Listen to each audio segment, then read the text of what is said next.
నమస్కారం ఘంటారావానికి స్వాగతం ముందుగా ప్రధాన అంశాలు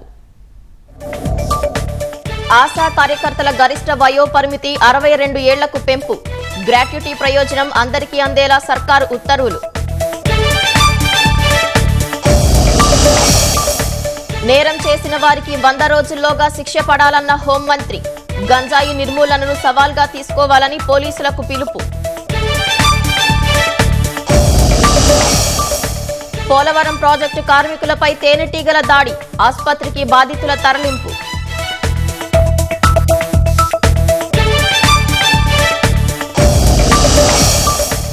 ఉత్తరాఖండ్లో మంచు చర్యల ఘటనలో 47 మంది సురక్షితం మరో 8 మంది కోసం సహాయక చర్యలు వేగవంతం